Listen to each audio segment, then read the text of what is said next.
कल सजा हुई। देखिए, अहमदाबाद ब्लास्ट में जो सजा हुई है ये ऐतिहासिक है और आतंकियों को एक मैसेज है कि भारत के अंदर कानून व्यवस्था रहेगी और आतंकियों को अपनी जगह दिखाई जाएगी। लेकिन साथ साथ उन पॉलिटिकल पार्टी को भी, जिस प्रकार से समाजवादी पार्टी के आजमगढ़ के ब्लास्ट में जिनको मृत्यु दंड दिया गया है, उनके अखिलेश यादव से संबंध जो दिखे हैं, ये भी एक गंभीर विषय है। और आ गया है समय कि जिस प्रकार से वो जो आतंकी हैं उनको मृत्यु दंड दिया है, राजनीतिक दृष्टि से भी समाजवादी पार्टी को भी मृत्यु दंड दिया जाए। ये जो है 10 मार्च को जो रिजल्ट आएंगे वो उसका एक बहुत बड़ी मिसाल बनेगी। अखिलेश यादव के जहां से प्रत्याशी वहां मुलायम सिंह प्रचार करने पहुंचे, क्या कहेंगे? नहीं, वो तो अखिलेश यादव जी ने तो कहा था कि मैं पर्चा भर रहा हूं, अब मैं आऊंगा खाली सर्टिफिकेट लेने। तो सर्टिफिकेट लेने और उसके बीच में उनको क्या दिखा कि करहल में उनको खुद ही नहीं अपने पिताजी को भी लेकर जाना पड़ रहा है। इसलिए क्योंकि अखिलेश जी को समझ आ गया है कि पहले दोनों चरणों में उनकी हवा खिसक गई है, समाजवादी पार्टी हार रही है, भारतीय जनता पार्टी का गठबंधन जीत रहा है और वो स्वयं करहल में अपने जो कटघरे में हैं वो खड़े हो गए हैं। क्या कहेंगे? देखिए, प्रियंका वाड्रा जो हैं बिना सोचे समझे या स्टेटिस्टिक्स जो होती हैं आंकड़े निकाले हुए बोलने की आदत है और ये दोनों भाई बहनों की है और इसीलिए उनको मुंह की भी खानी पड़ती है। पंजाब जहां चुनाव हो रहा है, आपकी सरकार है कांग्रेस की, वहां पे जो बेरोजगारी दर है वो 9% है और 3% जहां उत्तर प्रदेश में चुनाव हो रहा है वहां पे भारतीय जनता पार्टी की सरकार है, 3% है।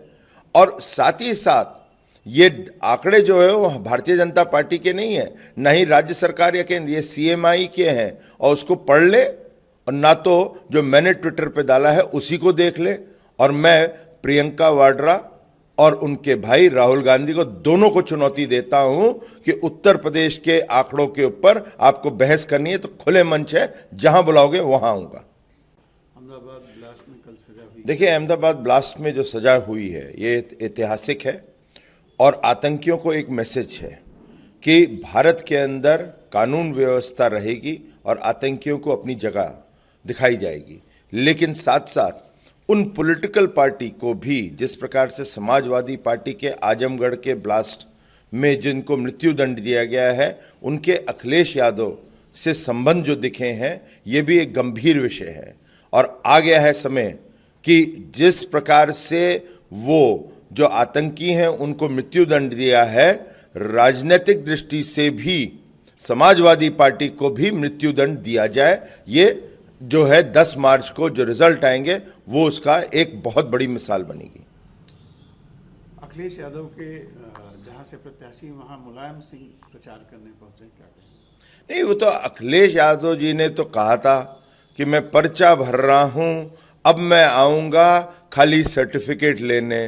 तो सर्टिफिकेट लेने और उसके बीच में उनको क्या दिखा कि करहल में उनको खुद ही नहीं अपने पिताजी को भी लेकर जाना पड़ रहा है। इसलिए क्योंकि अखिलेश जी को समझ आ गया है कि पहले दोनों चरणों में उनकी हवा खिसक गई है, समाजवादी पार्टी हार रही है, भारतीय जनता पार्टी का गठबंधन जीत रहा है और वो स्वयं करहल में अपने जो कटघरे में हैं वो खड़े हो गए हैं।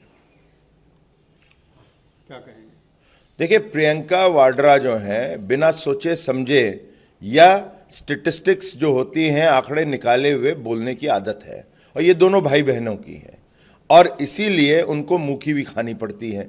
पंजाब जहां चुनाव हो रहा है, आपकी सरकार है कांग्रेस की, वहां पे जो बेरोजगारी दर है वो 9% है और 3% जहां उत्तर प्रदेश में चुनाव हो रहा है वहां पे भारतीय जनता पार्टी की सरकार है, 3% है। और साथ ही साथ ये आंकड़े जो है वो भारतीय जनता पार्टी के नहीं है, ना ही राज्य सरकार या केंद्र, ये CMI के हैं और उसको पढ़ ले और ना तो जो मैंने ट्विटर पे डाला है उसी को देख ले।